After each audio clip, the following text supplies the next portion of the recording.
Hello दोस्तों, नमस्कार। मेरा नाम है रोहित कुमार। आप सभी का स्वागत है हमारे इस यूट्यूब चैनल पे। कक्षा 10 के लिए साइंस में अनसॉल्व पेपर हल करवा रहे हैं 2022 वाले। और यहाँ पे हम तीसरा वाला सेट लेकर आए हैं 824 बीपी। और यहाँ पे भौतिक विज्ञान खंड का वाला हम शुरू करेंगे और यहाँ पे देखेंगे कि कितने प्रश्न तक हम हल कर पाते हैं इस वीडियो में। तो यहाँ पे हमारे पास पहला प्रश्न आ जाता है कि यहाँ पे हमसे पूछा गया है कि एक गोलीय दर्पण की वक्रता त्रिज्या 30 सेंटीमीटर है। वक्रता त्रिज्या r बराबर 30 सेंटीमीटर है, तो उसकी फोकस दूरी क्या होगी? तो फोकस दूरी उसकी आधी होती है। ठीक है, तो फोकस दूरी आधी होती है तो 30 का आधा 15 सेंटीमीटर। बड़ी ही आसानी से आप लगा सकते हैं। बहुत ही आसान सा ये प्रश्न था इसका। अगला जो प्रश्न है वो है आपका दूसरा वाला। इसमें कह रहे हैं कि किसी वस्तु का आभासी सीधा बड़ा प्रतिबिंब प्राप्त करने के लिए वस्तु को उत्तल लेंस के सामने रखते हैं। कितनी दूरी पर आभासी सीधा और बड़ा प्रतिबिंब प्राप्त करने के लिए? अगर उत्तल लेंस की बात करें तो अगर आप फोकस और वक्रता केंद्र मतलब लेंस के बीच में वस्तु रखते हैं तब उसका आभासी सीधा बड़ा प्रतिबिंब प्राप्त होता है। तो ऐसे में आपका लेंस के प्रकाशिक केंद्र और प्रथम मुख्य फोकस के बीच में अगर आप प्रथम मुख्य फोकस यहाँ वाले और प्रकाशिक केंद्र सी इन दोनों के बीच में रखते हैं तब जाकर के ये प्राप्त होता है। और एक चीज़ इस प्रश्न को देख कर के मैं आपको ये बता दूं कि अभी जो बदला हुआ सिलेबस है उस हिसाब से आपके जो बोर्ड एग्ज़ाम में 20 बहुविकल्पी प्रश्न आने वाले हैं OMR सीट पर भरने के लिए। और ऐसे में मैथ वाला तो है भाई, साइंस वाला भी मैंने देखा नहीं, पर हाँ ठीक है वो उसमें भी होगा। अगर आपने हाफ ईयरली एग्ज़ाम दिया तो आपको पता ही होगा। तो उसमें बहुविकल्पी प्रश्नों के बहुत ज़्यादा उससे मादे बनते हैं कि आप उसको समझे पड़े। तो इस प्रकार के प्रश्न में थोड़ा सा ध्यान से देखो कि इसमें आपको 4 विकल्प दिए हैं। 4 विकल्प में ये विकल्प सबसे लंबा है। अब कोई किसी विकल्प को इतना लंबा क्यों लिखेगा? क्योंकि वो सही है, जाहिर सी बात है। मेहनत इसीलिए की गई है क्योंकि वो सही है। तो जब भी आपको किसी प्रश्न का आंसर ना मिल पा रहा हो, ठीक है, अगर आंसर ना मिल पा रहा हो तब की बात कर रहे हैं, और आपको कोई सबसे लंबा विकल्प दिखाई दे तो आंख बंद करके उस पर आप लगा सकते हैं, सही वही होगा सही। ठीक है, तो ये बातें आपको समझा दी मैंने। अब आगे बढ़ते हैं।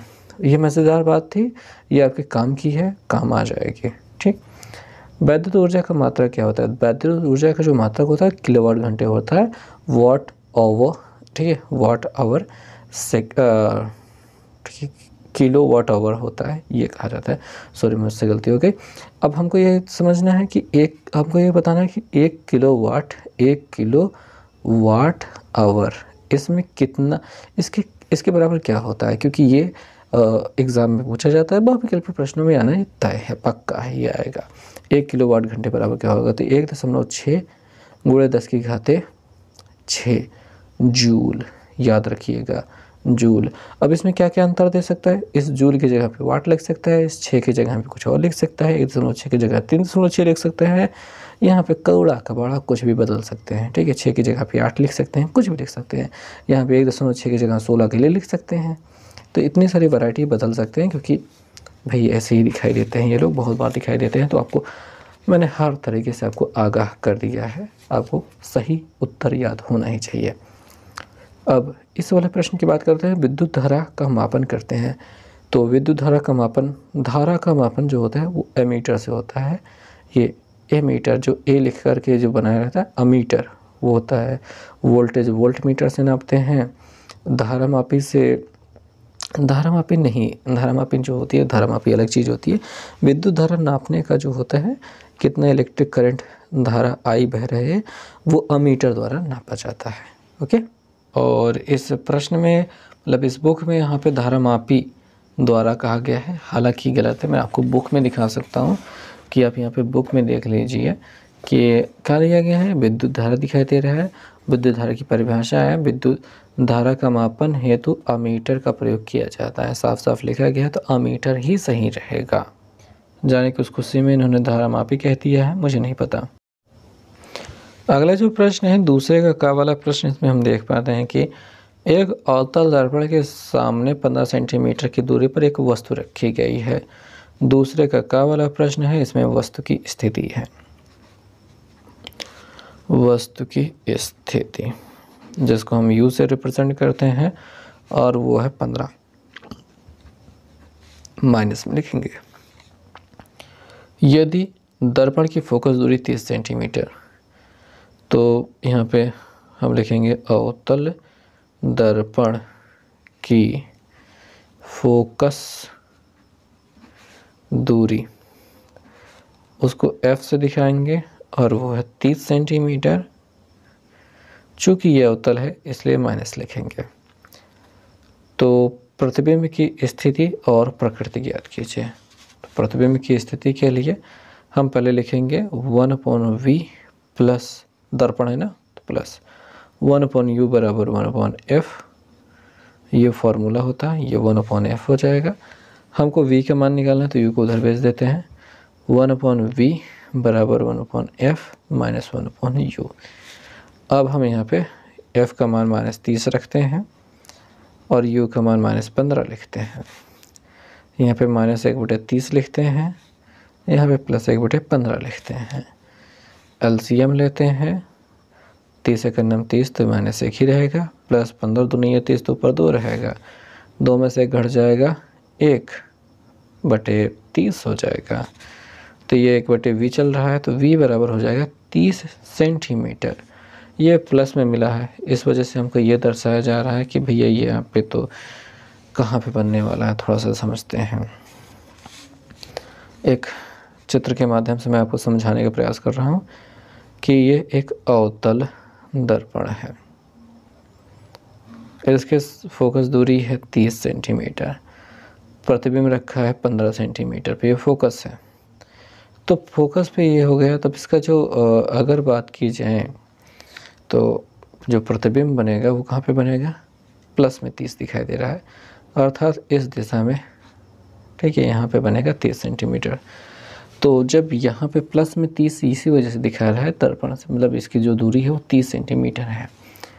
अब 30 सेंटीमीटर मिल जाने के बाद हमको ये समझ में आता है, अतः वस्तु का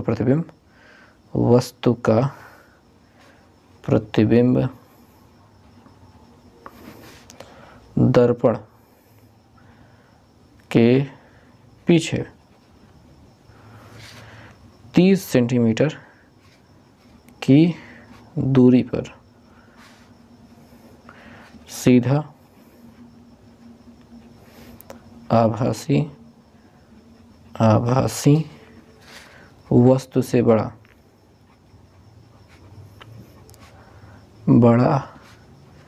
प्रतिबिंब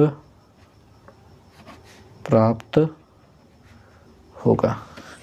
ये हमको स्टेटमेंट लास्ट में लिखनी है, जहाँ पे हम ये बता रहे होंगे कि हमारे प्रतिबिंब की जो नेचर है, प्रकृति है, वो क्या है और उसकी स्थिति क्या है। इस फिगर को बनाने की आवश्यकता नहीं है, लेकिन इस फिगर के माध्यम से ही हम समझ पाए हैं कि आखिर वास्तविकता क्या है इस प्रतिबिंब की स्थिति की और इसकी प्रकृति की।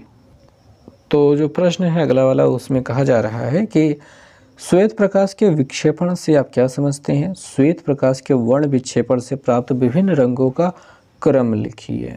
तो हम यहाँ पे उत्तर देख पाते हैं।